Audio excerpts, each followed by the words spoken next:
half of the year. Get myself there, that's good. Everyone have a good fourth? Any missing digits? Any parties that got a little too fun on the fourth? Anybody lose their hearing? Yeah, I mean, I felt a little bit of that. You're the smart ass back here. What? Huh? What? No, well, yeah, welcome to the second half of the year. Technically, the second half of the year, we would have said started like May 15th, because we're writing business for the second half already, but now we are in the thick of it. Lots of stuff to talk about today, some mid-year highlights, what have we accomplished together, and then a more focused conversation around how can we win with sellers in the market that we're in right now. So with that, let's kick off the way that we often do. Let's hear some gratitude. Anything people are excited about, grateful for, that they can share with the room. Yes, Scott. Yeah, we have Holly Day, which I like to play the Madonna song Holiday. Oh, happy birthday. But she joined our team yesterday as our admin, and we're grateful to have her, so that's. Welcome, Holly. Thank you. Welcome. What else? We gotta have more bread. Yeah, Sam and Nick. We did a golf outing and Mercedes allowed us to use her little pop-up Oh, yeah. and it stormed like crazy, so we dropped it down, made an umbrella, and thank you so much. Thank you so much for doing that. Oh, That you were- yeah. Thank you so much. We're No, gonna just kidding. No, it was so hot and it rained and I was like, oh my gosh, thank you so much for letting us use that. So, yes. Hey, teamwork. Nick. So I just recently joined Ginger's team, so I'm grateful to be on the team. All clapping today. It was a top season. Yeah. Congratulations. Win for all right there. One or two others. Lots of gratitude. Yeah. So I just want to give gratitude to Nick up. While it was the 4th of July, we went to the Rubber Ducks game. It was very, very hot. My daughter got very overheated. And he just happened to be standing there and grabbed us a nice pack and was fighting him as team. So I was very thankful. What a guy. Nick. Man. Way to go. Sam. Other Sam.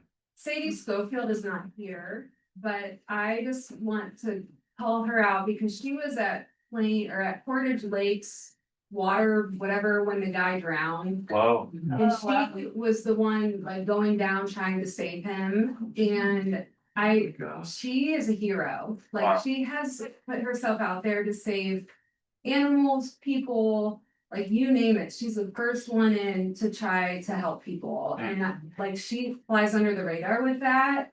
So I definitely want to make that known. And Sadie, if you're online, you're amazing. But Yeah, like when I told Bobby about the fact that like the first responders weren't even there yet, and she was diving down trying to save this older man. You know, I told Bobby and he's like, she's a hero. Yeah. She truly is a Wow. hero in her world. So kudos to her for always. He doesn't work in that space. She just says yes in moments where someone needs to help. Wow. Correct. Yep, and she just happened to be there when that was going on, so. Wow. Yeah, she's amazing like that. There's some, I forget what the like psychological thing is or sociological thing is, but there's like if we were to all see someone attacked across the way, odds of many of us doing nothing are very high because there's so many other people that would see it. It sounds like but someone has to say I'm gonna help or be the first one to make the move. Yeah, we're around like hovering and she's like, get out of my way, like I have to go down and come back up, go down and come back up, because she didn't have the equipment, she needed to go, it was really deep, I guess. But Golly. yeah, he didn't make it, and his wife was on the shore, like she said it was just horrible. Wow. That's remarkable. Yeah. Well, thanks for sharing that. I'm Sadie, if you are online. This is very important. Well done. That's a good segue. Wanted to take a moment. This is just an image from the floods that happened in Texas.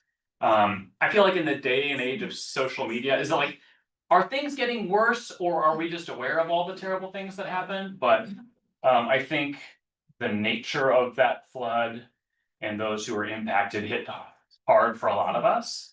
Those of us who have children, etc. So I'd like to take a moment of silence just as we lament and mourn with those who mourn. Thankfully, we did get an update from KW who, like, this is not too far from KW International, and got an update that none of the associates out of that market center were harmed, but many others were. So terrible tragedy. I'd love to take a moment of silence, and then I've asked Lynette to pray for us and pray for them and the families who grieve. So take a moment.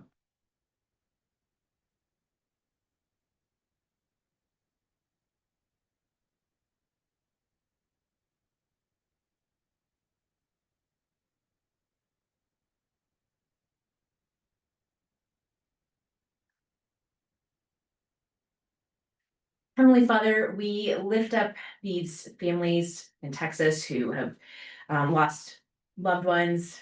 We think especially of, I know I've heard of the 8-year-old girls that died in this flash flood, but I know there's others. And so we just ask that you would be near those people. We pray that you would comfort them. We ask that you would also comfort the people here locally. The drowning that Sam talked about, and I believe there was another maybe father-son situation here locally as well. So we just ask that you would comfort all those who are mourning. And if any of us has proximity to those people, I pray that you would help us to know how to help them. And we ask that your name would be known and that you would be glorified even in these tragic situations. And we ask all this in your name. In Jesus' name we pray.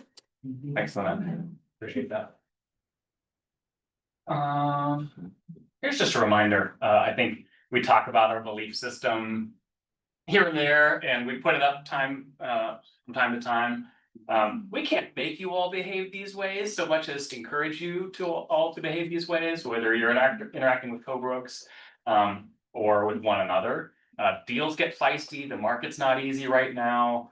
You know, Rich and I run into things with regularity where things get tricky. So want this to be a reminder that we want to be the sorts of agents people love doing deals with. That means lots of different things. Doesn't mean we don't negotiate hard, but it means we operate with integrity. We operate with a win-win sort of mentality in all things. So just keeping that in front of us. Zoom reminders. Here's good things. We're gonna put this on a carousel next time, so you guys get it ahead of time. TCPA, don't spam people, don't spam them via phone, don't spam them via texting, check the do not call registry. Rich, I did your dirty work for you today. I'm loving it. You know, I'm doing my best. All right, Ashley, come on up. We welcomed a handful of folks this month and let's introduce them. Yeah, so we had 4 new onboards this month. We had Hiba Abdul with GMA, who is here today. Hey, Hiba. We have Andy, who went to PC, Chase Abdul, that also went to PC, and then Kelly Taylor, who is also here. Went Also to in the room, PC. yes. Welcome. Hiba and Andy, you guys coordinated for your photo shoot there. Nice. Fun when that works. Chase, wish he could have. What do we have? We're on. Amanda, are you seeing anything? The same thing you are.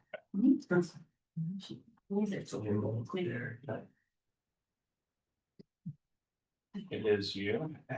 There we go. All right. June's profit share was $53,829.55, which puts us year to date to $11,367. Oh, boy. Flashback for me. No pressure. It's really being emphasized this week. High emphasis. Come on, baby. Fun fact about me, if you didn't know this, I used to work as the manager for quality assurance for a secondary lender. So yeah, it's like my homeland.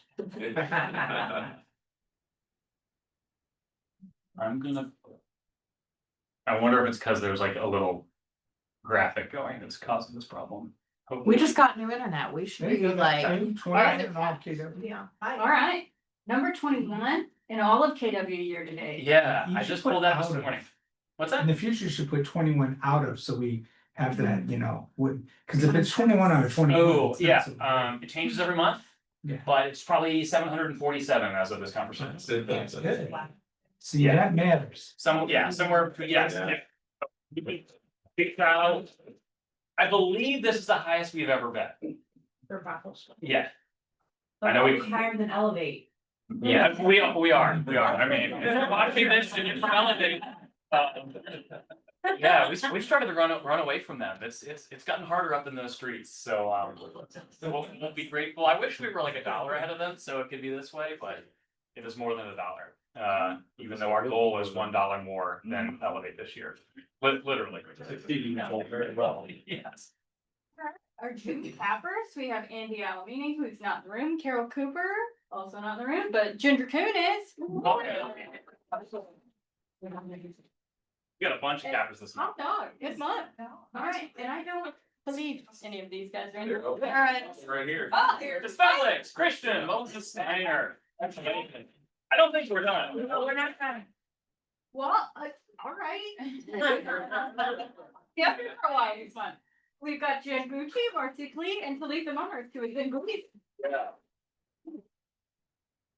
Great job, nine in a month, that's Pretty wild month. that's a good month, and, great job. Talitha, for those of you who missed Education Day, she came and shared a little bit. She's sold 60 homes as a solo agent who even does her own paperwork in the last 12 months. She is on fire, right now, so, great job. Alright, and following that, our June top producers list is wildly long. Wow. I don't think I've ever seen that many on one slide, but. Great 54. job. 54. I think it's more than that. I think last month was 56, you're probably right.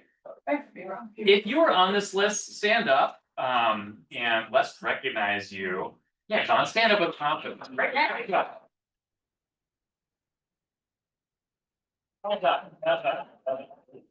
Great job. This is a weird market, which we'll talk about right now, which means getting on this list is not easier than it was this time last year, which makes it that much more commendable that so many of you are. So great job, and look forward to seeing the list for July.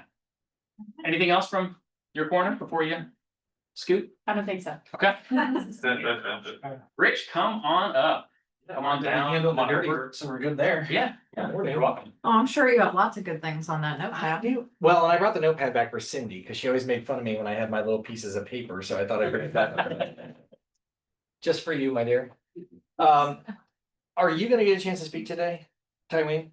I know some next. Okay, so. Pointing at me. Come on the hot seat, okay? No, sorry. I wanted to know if Tyween was speaking today just because they've rolled out a new program, the concierge program, and I just want to make sure that you guys are aware that your clients will start to get calls from America's Preferred Home Warranty. And I don't want you to think, oh my gosh, why are they calling my clients? What are they doing?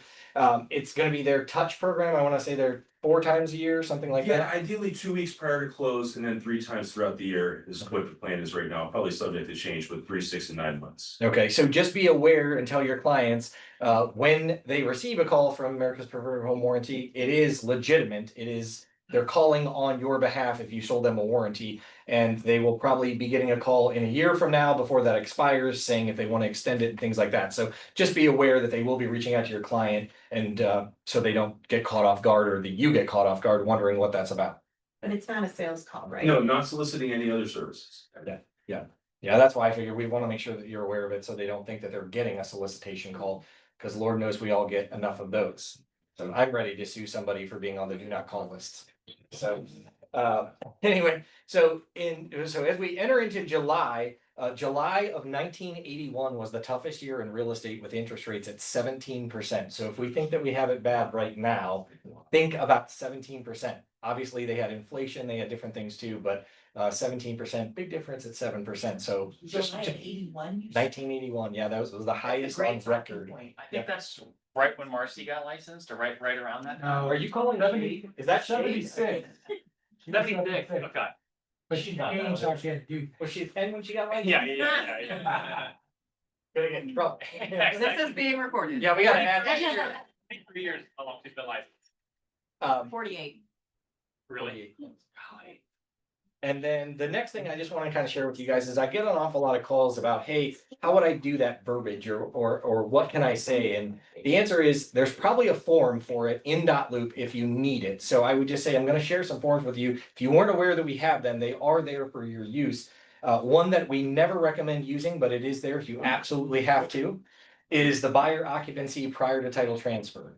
So I got a call today, a similar situation. We were giving occupancy. It never turns out well. So I'm just telling you now, it doesn't matter what the situation is, you should never do it. And if you absolutely have to, there is a form for that to protect everyone. So that form is available in Dotloop. The other one is a notice of contemporaneous offers. So let's say that Lynette has a buyer that she's been working with for 3 months, whatever it is. And oddly, similarly, there's another buyer that she's been working with that are looking in a $200,000 price range in a specific area. And only one house pops up. Lynette takes the client to that house and says, great, you want to make an offer on it? Wonderful. We write up an offer. Well, guess what? That other client that is in that same price range in that same area wants to also make an offer on that house. Now, Lynette has a duty before she can write an offer on that house for the second consumer, and that is getting the notice of contemporaneous offer signed in Loop by our consumer that says that you are aware that I have already made an offer on this property with a consumer that I represent. You are the second party. Now, you only have to do it with the second or third or fourth party. You do not do it with the first party. So that form is only there if they make an offer on a property you've already made an offer on. It doesn't matter if it's not been accepted yet or you're in negotiations or whatever. If you've written an offer on it, you need to let them know. Did you have a question? Isn't that already part of our buyer agency agreement? The contemporaneous offer, you still have to get a form signed by them authorizing that they understand at that moment you have made an offer on another property. Yeah. So buyer 2 has to sign, not buyer 1. Not buyer 1. You don't have to say anything to buyer 1, just buyer 2, buyer 3, and so on. Yeah. And you may never get there, but it does happen. So, and then we do have a one-time showing agreement for FSBOs. I know we haven't seen a lot of FSBOs lately, but we do have a one-time showing agreement. That is the only thing that agreement is for is to procure your compensation if you're getting the seller to pay your compensation. You don't have to do that now since we have buyer agency agreements where the buyer is agreeing to pay your compensation, and then you can use the purchase agreement to ask the seller to pay it. But if you wanted to procure the commission before you show the property to make sure that the seller is going to pay on behalf of your buyer, I would recommend the one-time showing agreement, which is in Loop, and getting the consumer to sign it, the seller that has no representation, to sign it before you show the property. Okay. And something else we have is a licensed home inspector list that is available to you in Loop. I highly recommend you using it. It does not have any recommendations on it for home inspectors whatsoever. There are 5 spots. You can add more, you can use less, but the rule of thumb is if you're going to give a home inspector's information to a client, you must give at least 3 or you give 0. So you can give more than 3, but on that list, it explains the legal verbiage for Ohio that says you don't just have to pick these people that I'm recommending to you. You can pick any licensed home inspector or any licensed inspector in the state of Ohio. So it really protects you, your team, and the consumer so they have all the correct information before you just give them a list with stars on it that you shouldn't be giving. And then the seller occupancy after title transfer. That's also a form. If a buyer is letting a seller stay in the home for up to a 30-day time period, a lot can happen in that time period. Whether the house floods, catches on fire, hot water tank goes out, roof blows away in the wonderful weather we have here in Ohio, there's all kinds of things that can happen. So getting that form signed is really a great way to give expectations to the seller and the buyer, so that they understand that homeowners insurance has to remain on the property. The seller still has to pay utilities. You'd be amazed at how many sellers think I can cancel the utilities, but they're the ones still living there. So it's just a very good expectations conversation with your consumer. I think we've gotten away from, I'd like to say we've kind of gotten more away from letting people stay in a house they don't own anymore, but it is still happening. So if it's going to happen and it's longer than or up to 30 days, use that form. It will really protect you. The other thing I would say is if it's after 30 days, if you're giving more than 30 days, there should be a lease put in place between the seller and the buyer, not a lease that we're writing either. It should be between those 2 parties. I say that, I know that's not how we really work, but I'm telling you that is in your best interest if you can get it accomplished. And then replacement property addendum. We are still seeing a lot of times where the seller of their home, they want to buy something, but they can't buy until they sell their current property. So I'm getting a lot of questions about, well, what verbiage can I put in the purchase agreement that says that it's contingent upon my seller finding another house? You don't have to put any verbiage in there. The replacement property addendum is in .loop. It's available for you. There are a couple options on when that contingency gets released, whether it's upon writing an offer on a new property or whether it is closing on a new property. I always recommend the closing on the new property simply because if you write an offer on a property and that's the one that you elected, if that deal still falls through, your seller is still obligated to sell because you've removed that contingency. And sadly, we've almost made some people homeless in our lifetime, which we don't want to do. So please, please, please make sure you're protecting the seller. And I'm just going to cap off kind of what Mark said about the Y4C2Ts is you really are helping a consumer with the biggest purchase, mostly of their life. They don't know all the things that you know. They are trusting you 100% to have their back and be honest with them. So if you're doing something that you have to question, you better let them in on what's going on, because I hate to tell you, it will come back to bite you in the rear end, and we've seen it. I've had more complaints, at least we've had less mutual releases signed lately, thankfully. Your deals are staying together, but I'm telling you, when they fall apart, we are getting calls from attorneys, we're getting demand letters, we are getting lawsuits, you're getting complaints at the division. So please, please, please make sure you guys are really paying attention, dotting all your I's and crossing your T's. I know we write offers at 10 o'clock at night and you're tired and you want to go to bed, but you really need to make sure you're covering your rear end, because if not, you might find yourself in trouble with the division. So I think many of you saw the article in the Canton Repository yesterday for the transaction that's involving a lawsuit now that's very public. And we can look at that and be like, oh, well, the buyer has no claim here. And at the same time, like to Rich's point, it's a more litigious moment. And when people feel like they've been wronged, my father-in-law likes to say, when lawyers get involved, nobody wins. And so just to double down on that, it's a big deal. Yeah, and then one last thing I'll say about America's Preferred. I know it's a pain in the rough because we ask you guys and require you to get those signed, but I'm gonna tell you right now, you can ask the people in this room that a lawsuit's been filed against them. When they get a check for $38.50 from the home warranty company, all because they had a declined letter signed by their seller or buyer when they get the lawsuit, and all you had to spend out of your $5,000 deductible was $1,250, you're gonna be real thankful that you were required to sign that. So again, kudos to America's Preferred and the partnership that we have with them, because they have paid that twice already in the last couple of years. So, yeah. Question on that form.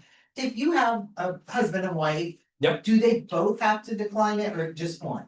I would recommend that you get both. Okay. I will tell you, America's Preferred has been very good about only having one signature on there, but I would never want to tempt fate. And I don't think you'd want to be the one to say, oh, geez, I only got one signed and now I have to pay all $5,000. Nobody in this room wants that. What is this? I don't know what you're talking about. Okay, so. All right, What? so leave it to Lynette. That's all I said. She missed my last class, so of course she had that question. Yeah, make up the last time. So America's Preferred Warranty will cover your E&O deductible up to $33,850 if there is a claim that comes against you, as long as you have an acceptance or a decline of the home warranty signed by the consumer. Which we require. Which we It is Well- $37.50. Oh, $37.50, thank you. And they do $5,000 if they do a premium, but that's. Okay. We require you to get that signed for that very reason, otherwise agents wouldn't get it signed. Yeah. Is it our form where they're either accepting or declining it, that very simple form, or is it the official form It'll be from? either one, they will Okay. take either one. Okay. Yep, but anyway, your $5,000 deductible, it's nice when $37.50 of it's paid. So, That's a big deal. any other question? Anyone else not have the word rump on your bingo card? Oh, it's so good. Front, rear, wow. Did I say that? You said rump and I was awesome. There you go. Thanks, Rich. Thanks, Appreciate Rich. your I'll time. get my rump out of here. You guys, Rich was on vacation all of last week and answered many of our calls and texts, and first of all, shame on us, let's let him have some time, but also we have such an exceptional broker in Rich, so again, thank you, Rich. Amanda. Come on up. Cindy, don't look, I have a Post-it note. You're gonna make fun later. That's okay. I almost asked to borrow your notebook just now. Okay, couple things. I am doing a couple different groups with different groups of you. So the first one is the Leads Mastermind group. So for those of you that didn't know, Command can help you generate Facebook leads. So we are meeting monthly, on the first Mondays of the month and just kind of holding each other accountable, running different ads and seeing what works and just, like I said, being that group atmosphere to be accountable. So if you're interested in that, you can join anytime, get with me and I'll give you the information and get you started. The other group we're doing is a bold group. So for those of us that took bold, we're all meeting also for accountability. We have some fun things planned that we're gonna do. Just getting in production and keeping that good stride. So super fun. We're fun. So come join us if you're interested in either of those. The other thing I want to bring up is the referrals profile. Rachel, I still don't have an answer. I looked before this started. But the referrals profile in Command has moved and it's just my profile now. So when you click your picture in the top right-hand corner, you'll see my profile. Just make sure your contact information's up to date on there so that when people are searching for a referral partner in this area, you're there on the list. The other fun thing is print drivers. So we did get a new copier last week. If you don't have a driver installed on your laptop, also reach out to me and we'll schedule time so that I can get a driver. Yes, Sorry, I was waiting. you were stretching? Well, I was gonna ask a question, but. Oh, okay. Mid-sentence. Oh, you're fine. And then, so if you need a print driver installed to your laptop or your desktop here, just let me know and I will get one installed for you so you can print here. Yes. Cool, alright. When you go to print on that, do you have to type in your passcode like you normally do directly at the printer, or is it automatically do it? Oh, like when you print at your desk?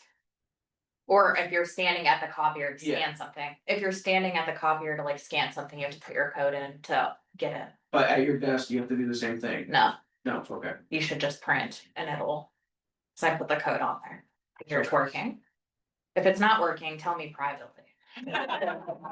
Don't raise your hand. No, it's more by, I don't wanna accidentally print a 100-page document to that one, I'd rather go to my own printer, so I'm just. No, you should be fine. It should not prompt you to verify a code. If you're printing from the computer bay, it will prompt you to enter a code. And when you're standing at the copier to like scan something or make copies, it will prompt you for your code. Cool. Yeah, anything else? Yes? Please give me something I can answer. You helped me get set up with the referrals, the KW referrals, and I got this random call from some guy in Florida yesterday. Okay. His family lives here and asked if I'd list his property. Not great. That's amazing. Love that. So that is a big testament to make sure your contact information is up to date on that profile. So that's awesome. Thank you. Yeah. Good. Cool. Thanks, Amanda.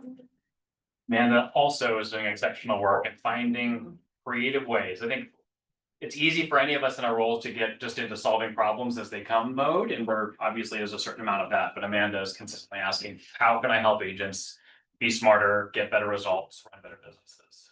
So I'm very grateful for you. Thank you.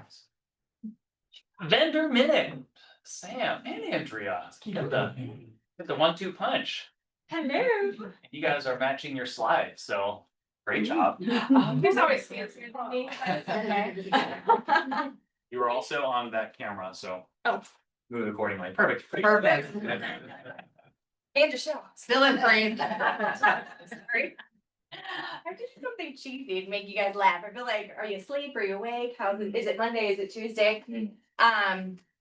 Who's going first? You go ahead. Okay. Well, what's on our first slide? I don't know. We've got slides. We have slides. Can I just say something about what Rich said? He mentioned something about lease agreements. If you guys do have something that it's in like that legal space that you need an attorney to draw up, like a private note or mortgage or a lease agreement, we do have attorneys that we hold on retainer that we can give you a referral so your clients can talk to them and they can be able to do those for you. So just separate thing. Speaking of attorneys. Oh, nice. Did you see what I did there? Okay. Okay, we have Alina coming to our Mansfield office on July 16th. Am I going for the last name there? I know. Okay. She's Alina to me. Trust estates and POAs, it's a 1-hour CE, we'll have lunch. If you can't make it to Mansfield, it is coming to Education Day, which is August 22nd. Yep, same class, so kind of July and August, choose to come to either one, yeah. Okay, next slide. Take it away, I'll pass these out. All right, so we have a brand new tool that we're so excited to share with you guys. I say we, my husband actually found this on Instagram and he's like, this is great, you guys should try it out. It is really great. So there's this program called Listing AI. And what this program does is, before you guys actually put something in the MLS, you can upload all of your pictures and it will create your listing descriptions for you. It's AI generated listing descriptions. It uses the fair housing triggers to make sure that you're in compliance with fair housing for any of the words. Obviously you can tweak the words if you want. If you don't like, you know, the language that it's using, like words are, you know, maybe too bougie or, you know, you want it more bougie, you can change your adjectives. It will create a complete URL for that listing. So each listing has its own website. It creates a video from your still shots. So it animates, I'm gonna show you guys a video here in a minute. It animates 5 of your shots to create a video.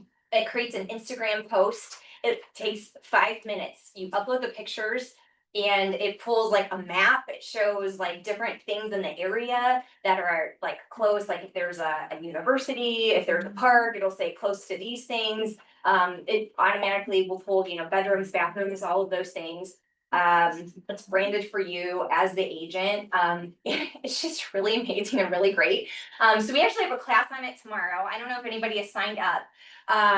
But the developer who created this program, he's actually coming in from Canada to teach this class tomorrow. We're gonna record it, hopefully, so we can use it for the future. We do have the link too, whenever you're ready to go into that. Oh, thank you.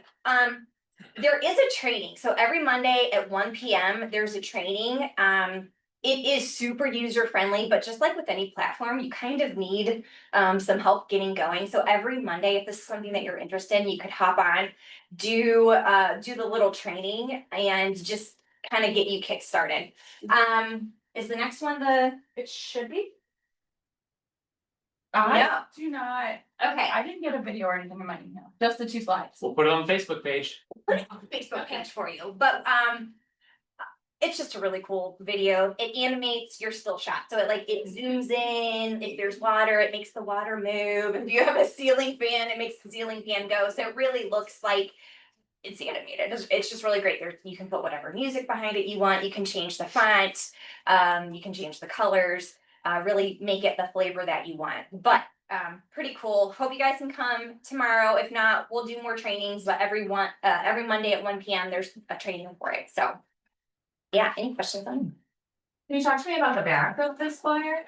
Okay, yes. So with RESPA, we're not allowed to pay for all of it because it's a little pricey, but we are allowed to subsidize a little bit for you guys. So there is special pricing that you guys will get because you guys are in partnership with us as American Title Solutions. So the essential, you get 1 free listing, you know, just to kind of try it out and see what it is. And then there's a paid. The Essentials plan will give you essentially 5 of those animated videos. The professional version gives you, I think it's 25 animations a month. So, I mean, you can use it to however you want. I kind of feel like, you know, the professional version might be for somebody who has a team or has got like a slew of listings that you need all of this done for. Maybe the Essentials would work good for an individual agent or maybe somebody who doesn't have, you know, 5 or more listings, you know, happening in 1 month. But So are we paying the difference between the 126 and the 76? Is that what it is? yes, Okay. yes.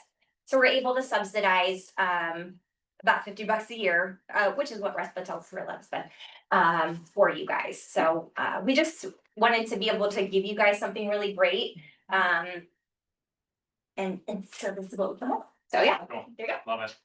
Thanks, ladies. For classes, we don't have them on the schedule yet, but we will. We're thinking fall.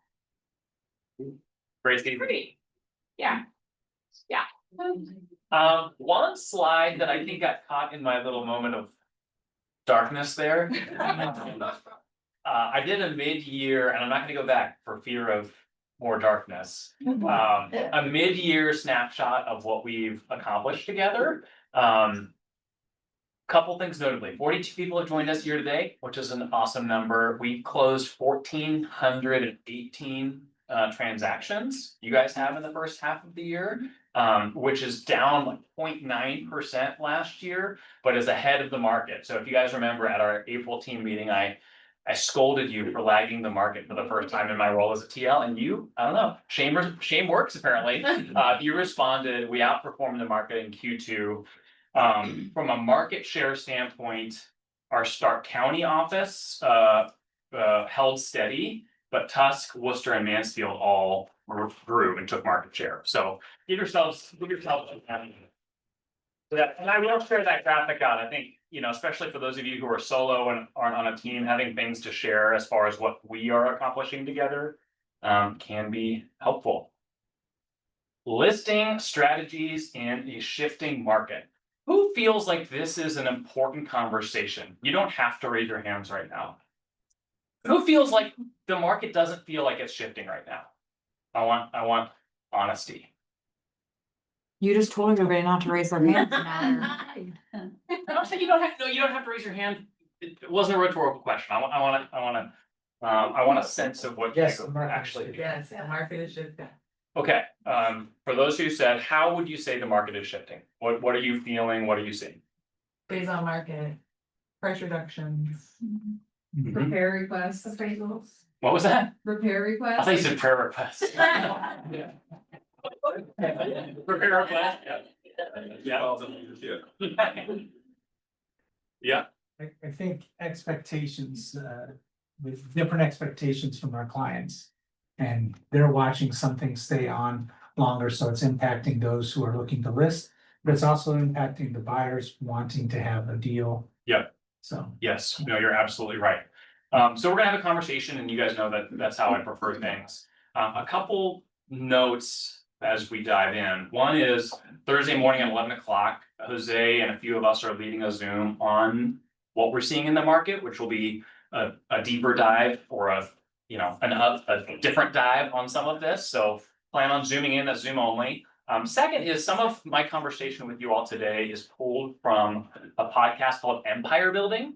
This is 5 kick butt female business owners in KW who they run a podcast together, and they had a 2-part one on basically winning with sellers in this market. They don't live in Ohio or operate in Ohio, and we'll talk about the importance of understanding what's happening locally, not just reading headlines. But some really helpful tactics there, which I'll touch on some, but I would encourage you, and they're like 30-minute episodes. It's not crazy Andrew Huberman or Joe Rogan 4-hour episodes. I've listened to those guys, like, how does someone do a 4-hour episode? It's just wild. All right. Or in triple speed, you know. Every time we get the phone. Nationally. So nationally speaking, we're seeing an increase in price adjustments. We're seeing days on market trending up, and we're seeing candidly dramatic shifts in hotter markets. So you've heard me say it a dozen times, nothing happens first in Ohio, and that is always a blessing in a shifting market. And we get to see what's happening elsewhere and say what might happen here first.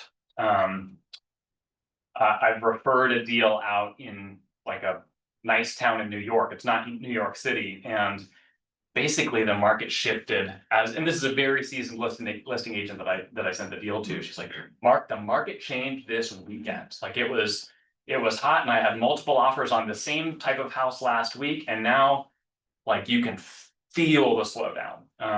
It may or may not be that dramatic here, but we're naive to think that we're not going to experience more of that. Our mentality, before I talk about what we're seeing specifically in Ohio, the last person to know what's happening in the market is who? The seller. Why, Rachel? Because the buyer knows first, agent knows second, seller knows last. Correct. Yep. They don't believe That is such an important belief, and I think we all get that, but buyers are doing what before they buy? Yeah, they're scrolling, everyone's hanging out on Zillow, they know what's going, oh, that house went faster than I thought we'd be able to see it this weekend. Like, if you're a serious buyer, you have a sense of what's happening in this market. Obviously, Lord willing, as agents, we know what's happening in this market. Sellers are operating more often on anecdote. Oh, that person sold last year for this much, and you're like, well, it sold 2 years ago for less than that, and and it's a nicer, bigger house. Like they're the last ones to understand what's happening in the market, which makes it that much more important that from when we talk about being an economist of choice, that our sellers really feel that from us. Houston, do we have a problem? And I think I asked that, I kind of asked that question a minute ago.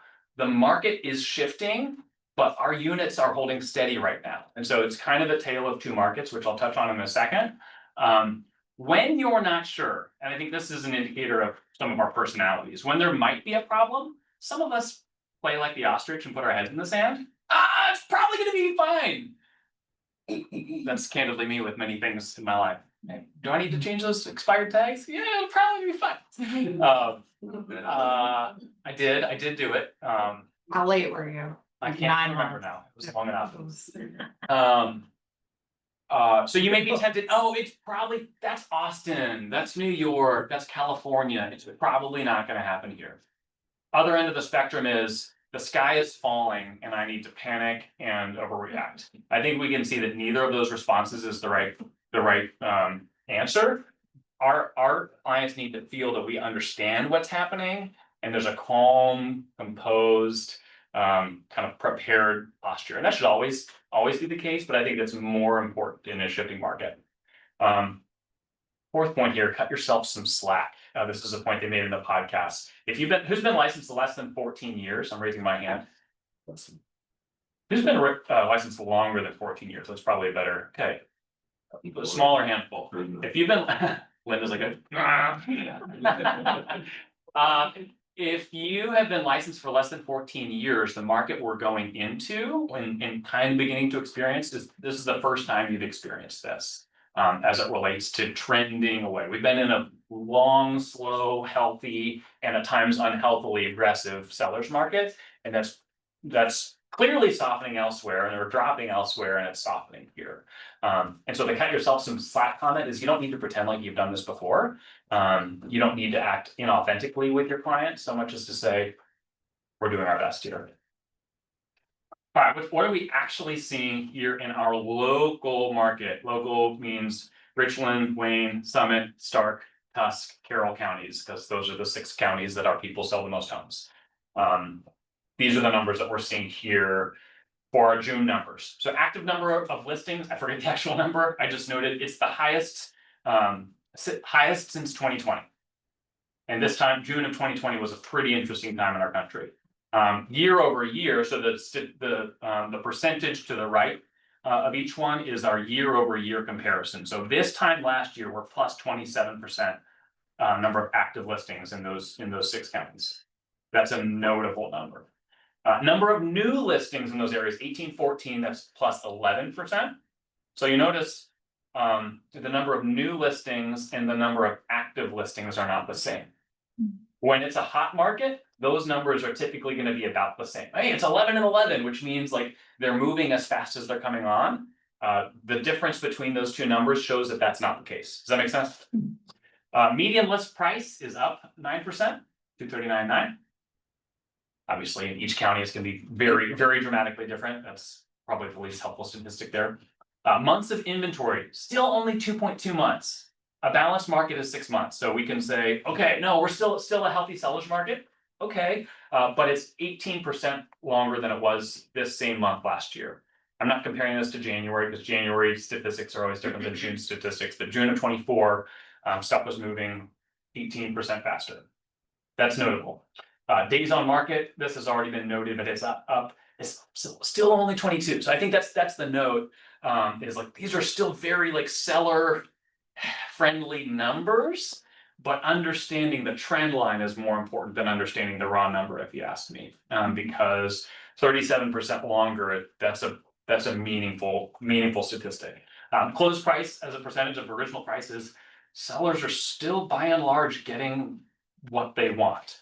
Now, broad brushstrokes isn't helpful here because we know that some people, it's death by 1,000 cuts or expiring, like that's happening, but then you still have those winning in multiples or selling in multiples. It's a very kind of K-shaped market right now. Any comments or questions relative to those statistics? Any surprises there? You guys knew this already. Great job. I think for me, seeing the percentage change is one of those like, okay, you know, if I were wearing glasses, am I seeing that right? Because the numbers are changing. And this to me says Ohio's not the exception to what we're seeing in other parts of the country. So, be warned, yeah. Yeah, I was just gonna say, the days on market being 22 days, seems great to us, but to some sellers, that seems like a lifetime. They still are expecting, like, I wanna have multiple offers this weekend and be off the market by Monday. yes. So that's what I've been seeing with sellers, is just explaining, like, it does take a couple weeks. It's not as instant, like, I still think that the instant gratification that sellers want is there, and that's just what I'm seeing, but. 22 days to a seller still, like, Yeah. it could be 14 days, but it could be 35 days, and I'm seeing them getting a little antsy, so. The tone, my tone is important when it comes to those conversations of like, we have to be patient and just let the market do what it's gonna do. Yep, and 22, again, that's 6 counties wide at all price points. So if you're going to see a $500,000-ish listing in Stark County, that's gonna be a different number than a $150,000 listing in Wayne County. And so getting really specific on your appropriate brackets is so important, because the number for one of those might be 60 days, for all we know, and setting that expectation is one of the most important things. This is just a note, because this is not fundamentally a lead generation conversation. But I meet with a lot of you, and I meet with a lot of agents from other brokerages who sell a lot of homes. And it's very much a tale of two agents right now. What's true in our area is that units are like this. We were minus 0.9% last year. That's nothing. Like that's no change. Some of you are meaningfully up, some of you are meaningfully down. And while that's always true, that's particularly true right now. The theme that I've noticed as I've talked with many of you and talked with many outside this brokerage is the ones who are up are the ones who have high quality relationships, A, but B, have a game plan as it relates to nurturing those relationships. And I can talk with many of you, oh, tell me where your business comes from. Oh, SOI. That just means I happen to do business with people who know, like, and trust me. Do you have a game plan as it relates to that? And if the answer is like, then the answer is no. And that's a huge place of opportunity. Game plan doesn't have to mean automated emails, like smart plans are great, but if you aren't providing systematic value to your database, odds of your business growing are not there. So that's a different class for a different conversation, but I've talking with a lot of people, and that's definitely that's more true for sellers than it is for buyers. Buyers are more likely to work with the person that they like that can get them in the door. Sellers are more likely to work with the person that they really trust. And so trust happens through relationship and value. Working with sellers now. So your goal is not just their desired outcome to sell a home, but it's to create the referral business. When I'm working with a past client who already, I don't need to show up like a rock star to that listing appointment because I know they're gonna list with me. The temptation is to go in perhaps more casually, or perhaps less prepared, or hey, we're gonna work together, so let's just talk about how it's gonna work together. That's fine, you might get the outcome that they desire. You're not creating repeat and referral business as likely when you're not showing up with that level of experience. We need to think experience. Couple notes as it relates to the pricing conversation. Your data needs to be hyper local, and you have to use proper pricing brackets. What does that mean when I say proper pricing brackets? Let's take a stab. Ginger, you smile at me. Local. Mhm. Not a huge range. Yes, as specific as you can. 10,000 probably isn't enough, but don't do $100,000 pricing bracket, because a $300,000 home and $400,000 home, depending on the area, is going to be a very different buyer pool. So obviously we're looking for, if your bracket only gives you one comp, that's not great. Like we want a handful, but you need to be as specific as you possibly can. A line that I like to use in the pricing conversation is that we achieve our best outcome by creating the most competitive environment possible. And we accomplish that by price, first and foremost. This is a steal from Phil Jones. So Phil Jones is doing a lot of teaching in the KW space. He's the exactly what to say guy. He is encouraging you to get away from the language of list price. This may seem like hokey or may seem unnecessary. His argument is list price feels definitive.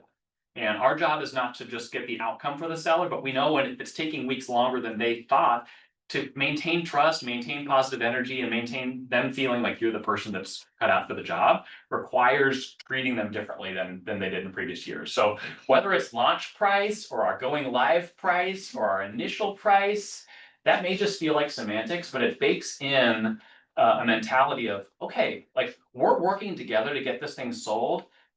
Just because we put a number there doesn't guarantee an outcome. And we know that. You can take that or leave that if you like it, but I like having that conversation. This is a place where we're starting. Now, for me, I'm trying to get as competitive as possible right off the rip because I do want to sell it on the opening weekend. But for trickier price points, I don't hate that idea. They also talked about building in. So this is in your listing presentation. Let's talk about price. Let's talk about what it's going to be like to work with me. They're talking about the value of building in a price review plan, even as part of your listing presentation. And I'll show you an example here in a minute, which you're probably not going to be able to see all that well, but it's a document. And that QR code is if you want to download that as a PDF and add it to your listing presentation, where it's Mr. Seller, we've agreed to this. We're excited about this. We've talked about my plan to help get your home sold. That being said, as we acknowledge that this market is a unique market right now, it's important for us to be on the same page, not just about our listing agreement, but what our game plan is going to be in the coming weeks. And so week 1 is our launch. Week 2 is feedback. Week 3, strategic adjustments. 21, you can tweak this if you want. You can throw your prompt into AI if you'd like to make it more tailored to you. But building in price adjustments into your relationship at the outset makes it far better than 10 days in being like, I know they want to sell it for this price. We didn't really talk about it before, but I feel like we need to. How do I bring it up? You don't want to have the how do I bring this up mentality at any point in the listing process if you've had you primed the pump with these things. I'd love to hear from a few of you. Are any of you building this into your listing presentation now? Hey, at 10 days, we're gonna review. Ginger, what are you guys doing?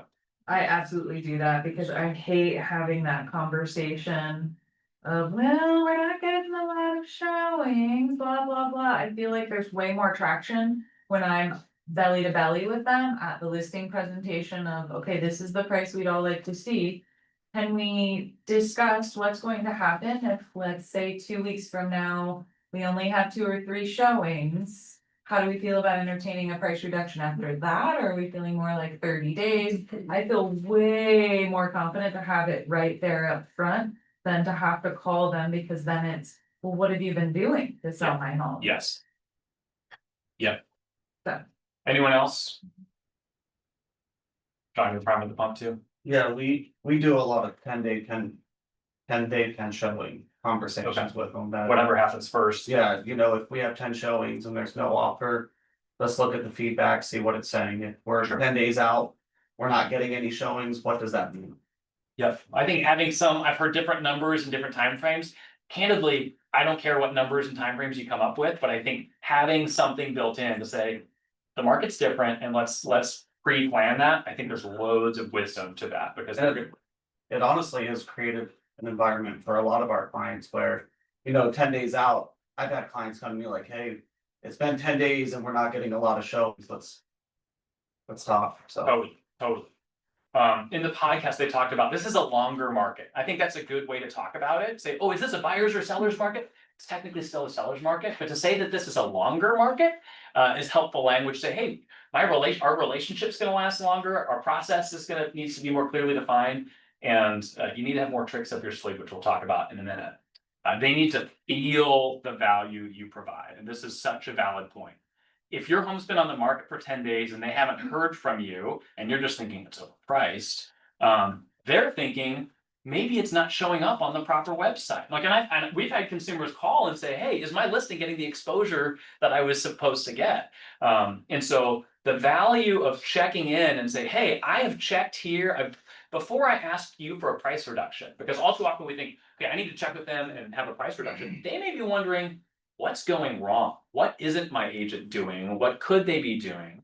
And in your mind, we've got it mispriced or the market's just slow. But if they're not hearing from you in the proactive ways, which might be boilerplate ways, but for them to see, oh, they made sure, oh, it is showing up on the site. Oh, I couldn't find it on Zillow. Oh, it's there now. Giving them the assurance that you're turning over the stones that they may be nervous about is important. I just noted having a good listing presentation is always essential. Amanda created an excellent one in Command that you can tweak, customize, make it you. So if you don't have a good one ready to go, that is core.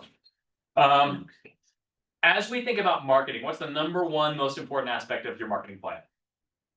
It's first in the list. Pricing, yeah, nothing, you can't outmarket a poorly priced home. The best video on a poorly priced home is still not likely to sell the home. Pricing is the best tool you have, so I just want to note that.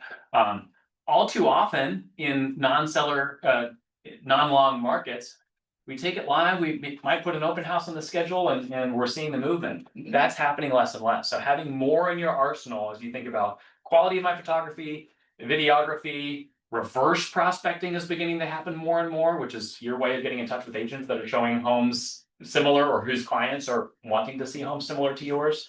Circle prospecting in the neighborhood, 7th level open houses, not just I'm holding it open, but we've got a food truck on the corner, we're door knocking, we're passing out materials ahead of time, like we're working it, not just opening the door, is crucial. I'd love to hear for a minute, what are other things that you guys are doing to help your listing stand out?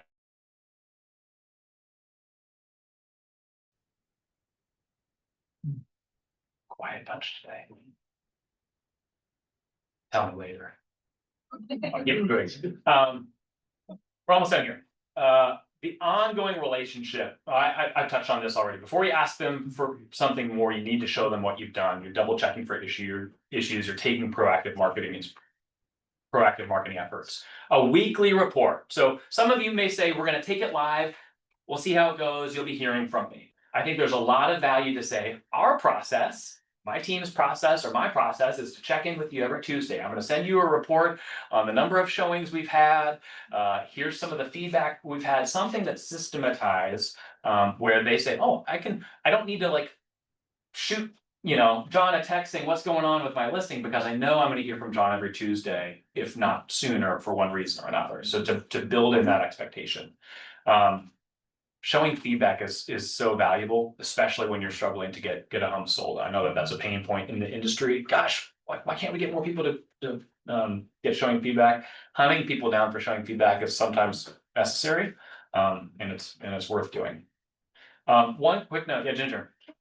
Free to please give feedback. Just give feedback. It helps everyone. It gives us ammo as list agents, as you as on the opposite side, which you're going to be on when you list, and your sellers are, how did it go? Yeah. You have to track them down all the time, makes it crazy. Takes 30 seconds. I will say though, I think there is a little bit of cautionary advice out there.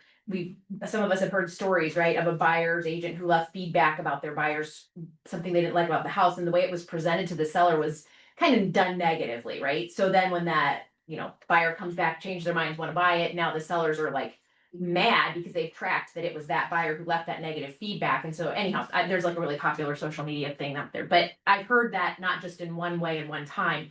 I think in general, as buyer's agents, we are ultimately looking out for our buyers' good. And I think as you leave feedback, we try to leave constructive feedback that is helpful to a seller, but I'm ultimately looking out for my buyer's best interest.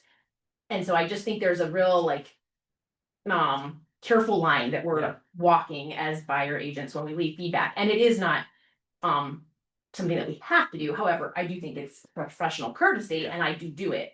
But sometimes you see agents get on social media and just like want to blast anybody who didn't leave feedback. And I'm like, it's technically not really my responsibility. Make it It's constructive. a courtesy. It's a courtesy. It's not. Yeah. I don't disagree. The other thing to think about though is they know your name, they saw your card in that house, so when you leave terrible feedback, they're going to remember your name. Yep. That agent showed my house and she left such terrible feedback, don't use her, you know, you have to. Think through your feedback from an agent perspective and your buyer perspective. So I have a general rule, my client is favorable probably to the property. I don't leave feedback until they decision. And the reason is because I do leave constructive feedback. Hey, they like this, they didn't like this, because I want to be fair to the other agents and to the seller. But once my client has made a decision, then I leave feedback and let them know, but I'm never mean or nasty, because we all get that from people. I try to be very positive and leave it on a positive note at the end, but constructive. That's just my general rule when I have to leave feedback, but I try to always leave feedback. It's a good word. One little advertisement, on July 16th and 23rd, I forget the time.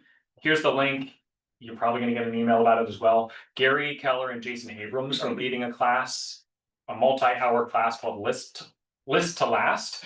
It's not specifically about working with sellers, it's about mastering the art of the agreement, whether it's the buyer agreement, the listing agreement. How to prep that in a market where getting agreements is necessary, but doing it well will make a big difference in the quality of your relationships. So strongly recommend that. That's next week and the following week, Zoom free. Hearing Gary talk for a couple of hours is always worth the time, especially at that price. I think that's what I got. Our friends, Jessica, Cliff, you know, cross country, come on. Right. It's been some good stuff today, good topics, guys, which is. You got some Raiders gray going on there. I know, I was gonna look at Jose, see if he's twins and he's gonna be switching today. Let's notice it. I was like, all right, man, we're kind of twinning a little bit today. Number 72. Yeah. All right. Yeah, go ahead, kick us off, Jeff. So we're gonna talk about a major announcement that's kind of been buzzing in the industry over OFA. I don't know if anybody's heard about the changes, but we've seen a lot of misadvertisement from other lenders, you know, promoting the lower interest rates, that kind of stuff. So just wanted to get a brief overview on what the changes were, and then if you have any questions about, you know, specifics, we can get you marketing material and that kind of stuff. But major changes with OFA was that they used to offer 2.5% down payment assistance or 5%. If you chose the 5% assistance, it was at a much higher interest rate. It wasn't my favorite program. I've been very vocal about that, but customers that needed it would take it, because if not, that they would be renting over buying.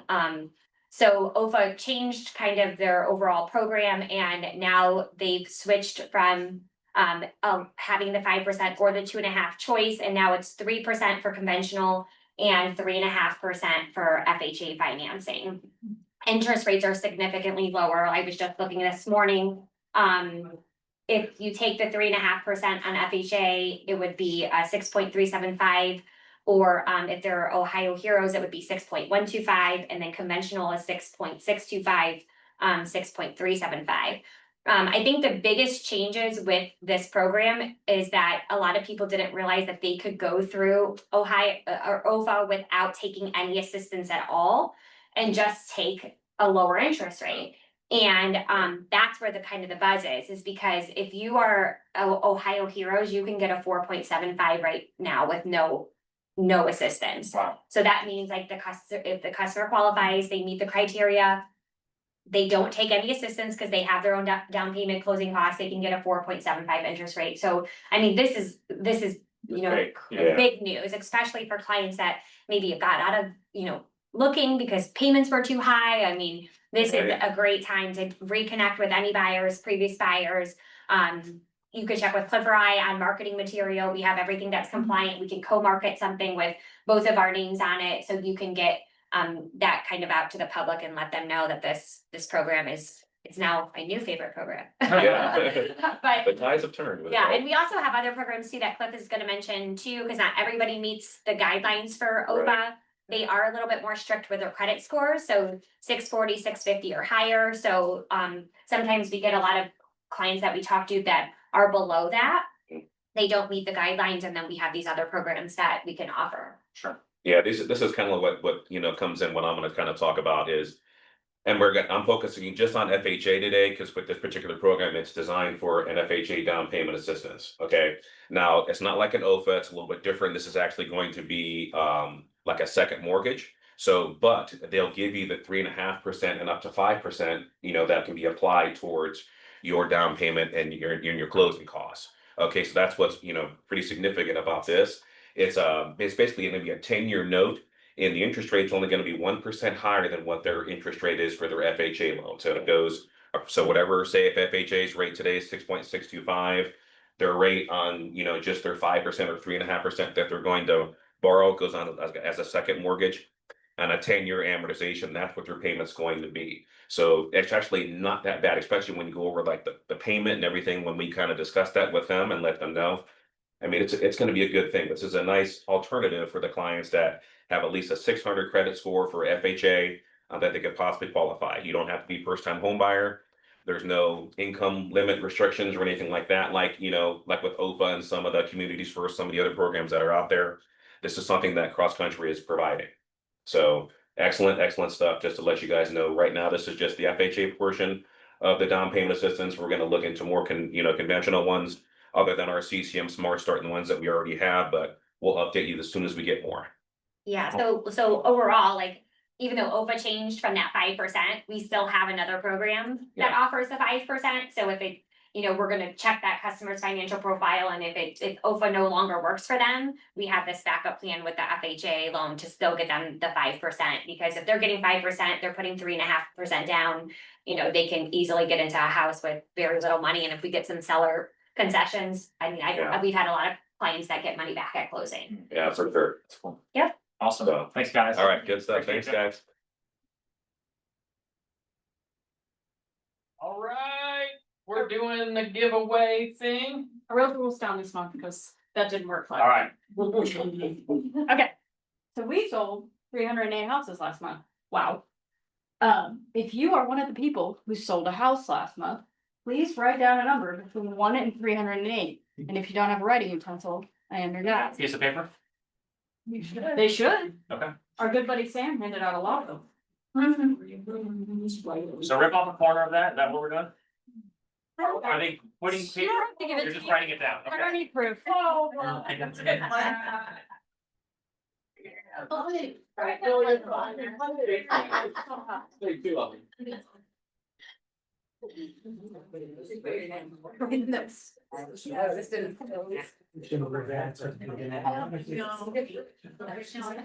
Yeah.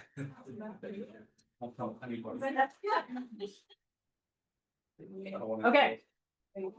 Has everybody written down a number? Did you write down your? Yes. I'm not writing down a number. Hey, look, next line, closest guess without going over wins. It's like an email. Closest guess without going over wins, so don't write 308. No, wait. Most people read my emails, Scott. All right. Click the link and it should open up a wheel. Which is gonna pick the number for us. That's the Abbott. Computers have feelings today. Moving on, Mark. Yeah, man. I'm gonna do it this one. Your computer really is having. Yeah. Well, Does everybody have it down? It's giving us.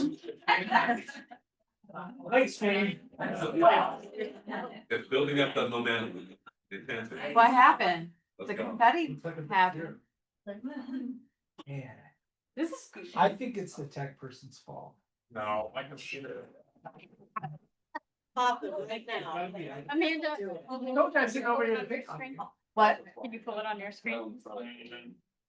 I don't know, Scott's bullying me and now I'm all nervous. All right, let's try this one more time. Oh, that's. We're gonna make money. Tech can be fixed. Don't try to be nice to me now. 98. Wow. Without going over, so, and 97, 96, and 95. I wish it was about that. This was 98, who thinks they're close? I said 110, but I went over. 110, you bust? 72. 72? I have 74 on Zoom. 74? 74 on Zoom. 74.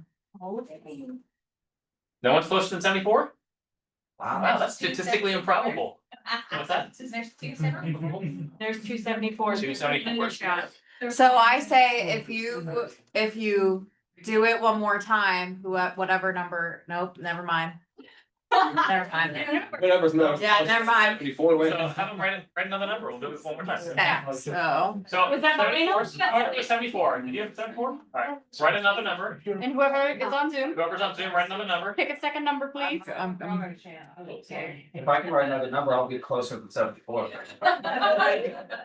Did they have their second number? No, hold on. Hold on. Enter it. Hurry. It's spinning. No, just. I will pick a third number if we must. 121. 105. Oh. Lori did 63, so. Oh, okay. Hey, Melina, I Can I get your next girl one? a grocery gift card. That's great, great job, Melina.